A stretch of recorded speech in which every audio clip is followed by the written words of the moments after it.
원래부터 천손이 있었습니다. 환웅종족이에요.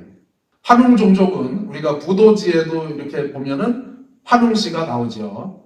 그리고 그 앞에 환인씨, 부도지로다가 들어가면은 유인씨가 있고 황궁씨가 있고 마고성으로 이렇게 가지 않습니까? 그래서 황궁씨 종족은 한 번도 타락한 적이 없는, 심지어는 마고성에서조차도 타락한 적이 없는 본래부터 천손입니다. 그러니까 본래부터 천손이 있었어요. 그런데 그 본래부터 천손인 종족들이 이렇게 살다가 저쪽에 동쪽을 보니까 삼위태백 지방을 보니까 굉장히 이 땅이 좋고 뭔가 교하기가 좋은 땅이다. 그래서 그 땅에는 누가 살았냐면은 여러 타락한 종족들이 살고 있었어요. 그것을 우리는 지손이라고 이렇게 얘기를 합니다.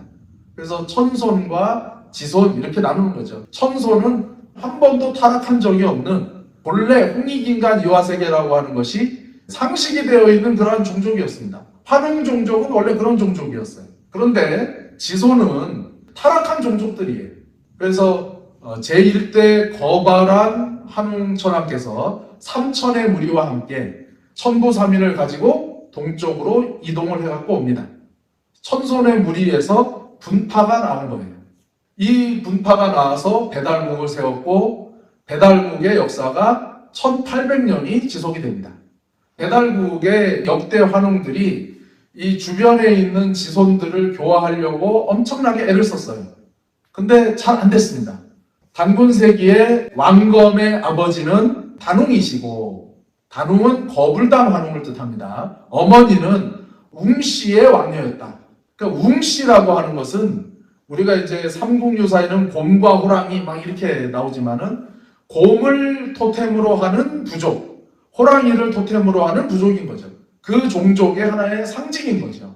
그러한 종족이 있었는데 지손 중에 대표적으로 이제 호족이 있고 웅족이 있었더라. 근데 다른 종족은 대표적으로 호족은 교화가 안 됐다는 거예요. 교화가 안 됐는데 웅족은 교화가 된 겁니다. 그러니까 단군 할아버지의 단군 왕검의 아버지는 단웅이시고 어머니는 웅씨의 왕녀다라고 하는 것은 무슨 뜻이냐면 이 환웅 종족은 원래부터 천손이었고 지손이었다가 천손으로 교화된 종족이 웅족입니다. 그러니까 원래부터 천손인 환웅 종족과 지손이었다가 환웅 종족에 의해서 교화가 돼서 천손화된, 그러니까 천손과 지손의 사실상 융합이에요. 본래부터 천손이었던 환웅족과 지손에서 천손으로 승격된 이 웅족의 결합의 결과물이 바로 단군 왕검인 것입니다. 원래부터 천손은 타락을 안 해봤기 때문에 타락한 인간들을 이해를 하지를 못해요. 지손을 교화를 하려면 타락해봤던 그런 지손의 기억이 있어야 됩니다.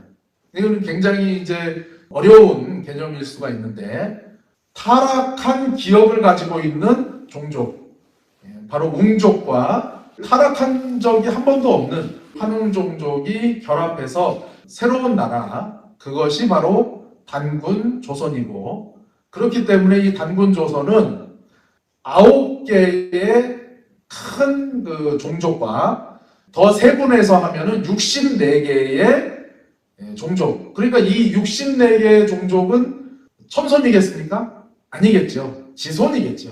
수많은 64개의 지손을 다 아울러서 천손화시킬 수 있는 거대한 나라를 만들었다는 것입니다.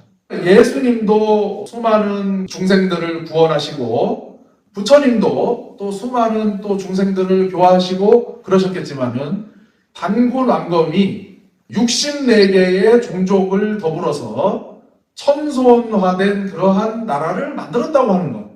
이것은 인류 역사에 있어서 어떤 성인도 해내지 못한 위대한 일이다. 그렇기 때문에 하느님이 만약에 인간의 몸으로 왔다면 정말 단군일 수밖에 없지 않느냐라고 말씀을 드리는 것입니다. 모든 인간이 다 하느님이지만 하느님이라고 하는 씨앗에서부터 하느님이라는 꽃을 피워서 하느님만이 할 수 있을 법한 그러한 교화를 현실에서 이루신 분은 단군왕검이 유일하다. 예, 단군왕검 할아버지 외에도 뭐 계셨겠지만 단군왕검보다 위대하신 성인은 없지 않느냐, 이렇게 감히 말씀을 드리는 거죠. 그래서 오늘이야말로 정말로 기쁘다 단군님 오셨네 하고 온 백성이 만세를 부르고 정말로 기뻐해야 되는 이러한 날인데, 그러나 그 와중에라도 우리가 이렇게 적지만, 또 어떤 분이 저한테 메시지도 보내주셨어요. 그분도 또 그분 단체에서 단군왕검 탄신일 또 천제를 올리신다고 하더라고요. 이렇게 단군 할아버지의 참 가치를 아는 자손들이 단군 할아버지를 인식하는 한 단군 할아버지께서는 반드시 살아계실 것이고 또 부활하실 것이다, 이렇게 믿어 의심치 않습니다. 다만 우리가 여기서 만족을 하면은 그거는 이제 좀 너무 그렇겠죠. 이 단군왕검 탄신일을 정말로 국경일까지는 못 되더라도 공휴일까지는 될 수 있도록 그렇게 저도 숙고를 하고 있습니다. 민족운동 하시는 분들하고 연합을 해서 좋은 방안을 한번 찾아보도록 그렇게 하겠습니다.